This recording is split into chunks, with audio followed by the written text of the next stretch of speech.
नमस्कार दोस्तों। नमस्कार दोस्तों, एक बार फिर हमारे YouTube चैनल में आप सभी का स्वागत है। दोस्तों, जो लोग नए हैं वो हमारे चैनल को सब्सक्राइब ज़रूर करें, हमारी वीडियो को लाइक करना ना भूलें। हम सच्ची घटना पर आधारित कहानियाँ आपके लिए लेके आते हैं। दोस्तों, आज की कहानी है वह भी सच्ची घटना पर आधारित है। आज पूरे 2 साल हो गए हैं। आज आज ही की अमावस को मैंने अपने दोस्त गोपाल को अपने सामने खोया था। मैंने उसको रोका भी था, लेकिन उसने मेरी एक नहीं सुनी। आखिर उसे अपनी जान गंवानी पड़ी और मुझे भी अकेला कर गया। थोड़ा सनकी था। मेरा दोस्त गोपाल जान हथेली पर लेकर के चलता था। चाहे किसी का भी कोई भी मामला हो, वह टांग अड़ाए बिना नहीं रहता था। लेकिन दिल का बड़ा अच्छा था। लोगों के दुख दर्द में हमेशा शामिल होता था। इसीलिए तो उसे अपनी जान भी गंवानी पड़ी थी। लोगों की मदद दिल से करता था। आज से 2 साल पहले की बात है। मैं और मेरा दोस्त गोपाल, हम दोनों अक्सर समय समय पर घूमने के लिए दूर निकल जाया करते थे। अब की बार हमने छुट्टियां लेकर के कहीं जाने का प्लान बनाया। हम दोनों ने अपना सारा सामान बांधा और एक कार लेकर के निकल पड़े। हम दोनों एक ऐसे जंगल में गए जहां पर जानवरों का कोई नामो निशान नहीं था। हाँ, छोटे मोटे जानवर तो थे, लेकिन जान को कोई खतरा हो ऐसी कोई बात नहीं थी। इसलिए हम दोनों बिल्कुल निश्चिंत थे। हम तकरीबन 60 किलोमीटर आगे आ चुके थे, लेकिन हमने एक भी गाड़ी नहीं देखी। सड़क पूरी खाली थी। हमारी कार मानो हवा से बात। हमने एक घाटी पर जाकर के अपनी कार रोकी। हमने अपना सारा सामान निकाल कर टेंट लगाया, फिर आग जलाई, खाना बनाना चालू किया और धीरे धीरे हम आनंद ले रहे थे। साथ में दारू भी पी रहे थे। गोपाल ने कुछ ज्यादा ही पी ली और टाइम भी ज्यादा हो गया था। रात को करीब 3 बज रहे थे। हम लोग सो गए। फिर हम अगले दिन दोपहर को करीब 12 बजे उठे। चलो हम कहीं पानी ढूंढते हैं, नदी ढूंढते हैं, तालाब ढूंढते हैं, आसपास कहीं ना कहीं कुछ ना कुछ तो मिलेगा। हम दोनों ने अपने कपड़े एक साथ बैग में लेकर के पानी को ढूंढने के लिए निकल पड़े। हम पैदल पैदल घूम रहे थे। फिर हम ढूंढते ढूंढते काफी दूर निकल गए, लेकिन हमें पानी कहीं नहीं मिला। मैंने कहा, लगता है कि हमें आज पानी नहीं मिलने वाला, चलो हम वापस चलते हैं। वैसे भी हम बहुत आगे निकल आए हैं। अब हम दोनों वापस लौटने लगे, लेकिन एक समस्या हो गई। फिर हम जिस रास्ते में आए थे उसका तो हमें अंदाजा ही नहीं लगा और हम भटक गए। अब हमने अंदाजा लगाया कि हम इस तरफ जाएं कि इस तरफ जाएं।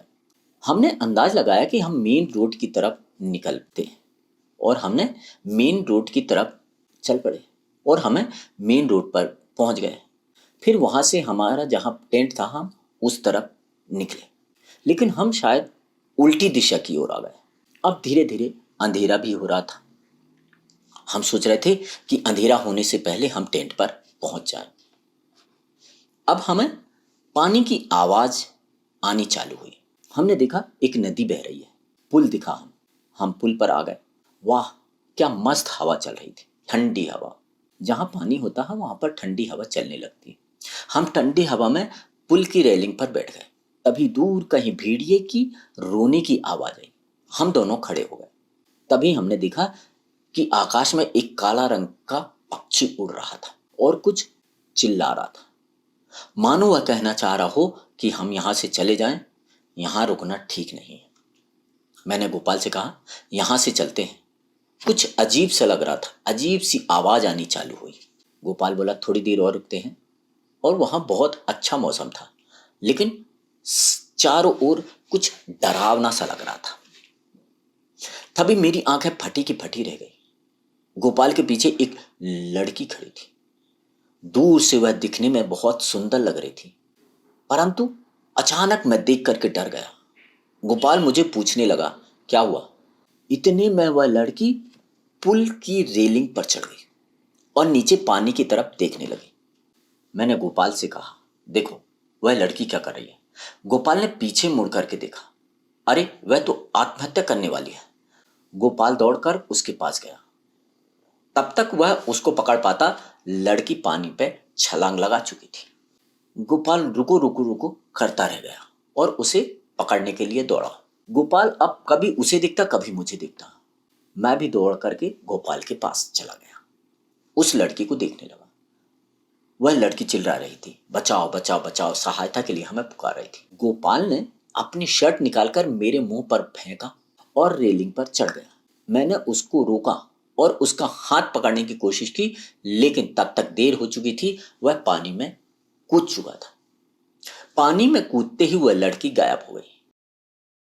सोचा कि शायद वह लड़की पानी के अंदर चली गई है, इसलिए गोपाल ने भी गहरी सांस भरी और वह पानी में डूब करके उसे ढूंढने लगा। कुछ देर बाद गोपाल वापस आया। मैंने गोपाल को जोर से पुकारा, क्या मिल गई क्या? गोपाल ने नहीं के लिए हाथ उठाया, फिर वापस से उसने डुबकी लगा दी। फिर वह उसे ढूंढने अंदर चला गया पानी के। मैंने अपनी आंखें बंद कर ली, भगवान से प्रार्थना करने लगा, हे भगवान सब कुछ ठीक करना। तभी मैंने अपनी दाईं ओर कुछ महसूस किया। मैंने अपनी आंखें खोली और दाईं तरफ देखा तो मेरे पैरों के नीचे से जमीन खिसक गई। मैंने देखा कि ये वही लड़की जो पानी में कूदी थी मेरे पास खड़ी है। ये कैसे हो सकता है? मैंने गोपाल को आवाज लगाई, गोपाल गोपाल देख, लड़की तो यहां पर है, तू किसे ढूंढ रहा है? तू भी जल्दी वापस आ जा। उस लड़की ने मेरी तरफ देखा, लेकिन अब की बार उसका चेहरा पहले जैसे सुंदर नहीं था। वह एकदम बिल्कुल भूतिया रूप में। मैंने गोपाल को आवाज लगाई, गोपाल गोपाल बचाओ बचाओ, यह लड़की नहीं है, यह कोई चुड़ैल है, चुड़ैल, भूतिया है, भूत है, भूत। गोपाल वहीं पर खड़ा हो गया।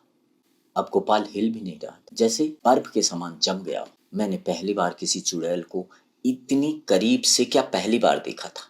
मेरी तो पैंट ही गीली हो गई। वह लड़की मुझसे बोली, तुम चिंता मत करो, मैं तुम्हें कुछ नहीं करूंगी।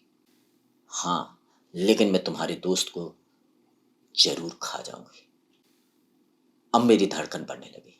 मैंने गोपाल को बोला, गोपाल जल्दी बाहर से निकल, जल्दी बाहर आ जा, भाग, क्योंकि यह चुड़ैल तुझे खाने वाली है। अब गोपाल के हाथ पैर बिल्कुल ठंडे पड़ गए थे, वहीं पर खड़ा था।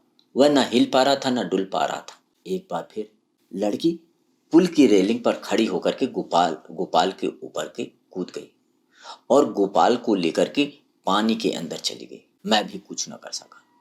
मैं क्या करता? मैं ऊपर से सिर्फ चिल्लाता रहा, गोपाल गोपाल गोपाल। कुछ समय बाद पानी से खून दिखने लगा। अब मैं समझ गया था कि अब मेरा दोस्त गोपाल इस दुनिया में नहीं रहा। इस सदमे को मैं सहन नहीं कर सका और वहीं पर बेहोश होकर के गिर पड़ा। सुबह हुई तो मैंने अपने आप को 4-5 लोगों से घिरा हुआ पाया। जल्दी से उठकर पानी की तरफ देखा। मैंने देखा कि गोपाल की लाश पानी में तैर रही थी। मैंने गांव वाले से पूछा कि वह लड़की कौन थी। गांव वालों से मुझे उस लड़की के बारे में पता चला। उस लड़की का इतिहास, उस चुड़ैल का इतिहास 300 साल पुराना था। यहाँ के राजकुमार ने उस लड़की का बलात्कार किया था और उसे ऐसे ही छोड़ दिया था। यह बात धीरे धीरे पूरे गांव में फैल गई, इसलिए सभी लड़कियां उससे ताना मारती थी, उसको छेड़ा करती थी। गांव वाले भी उसे परेशान करते थे, घर वाले भी परेशान थे। और फिर एक दिन वह लड़की इस पुल के ऊपर आई और उसने इसी पुल से कूद करके अपनी जान दे दी थी। तभी से वह लड़की चुड़ैल बन गई है और लोगों को अपना शिकार बनाती है। गांव वालों ने बताया कि उसने अब तक सैकड़ों लोगों को मार चुकी थी, उसका खून पी चुकी थी। वह सुंदर स्त्री बन जाती है और लोग उसके झांसे में आ जाते हैं और फिर वो चुड़ैल उनका खून पी जाती है। और अक्सर ये बात अमावस की रात को ही देखा जाता है। आदमी को मार करके वह उसका खून पीती है। ये जो कहानी है सच्ची घटना पर आधारित है। तो दोस्तों, हमारी ये कहानी कैसी लगी हमें कमेंट्स बॉक्स पर ज़रूर बताइएगा। हमें उम्मीद है कि आपको ये कहानी पसंद आई होगी। तो हमारे वीडियो को लाइक करिए। जो लोग नए हैं वो हमारे चैनल को सब्सक्राइब ज़रूर करें। तो देखते रहिए हमारा यूट्यूब चैनल। आज के लिए सिर्फ इतना ही। मिलते हैं एक नई सच्ची घटना के साथ नए एपिसोड में। तब तक के लिए थैंक यू, धन्यवाद।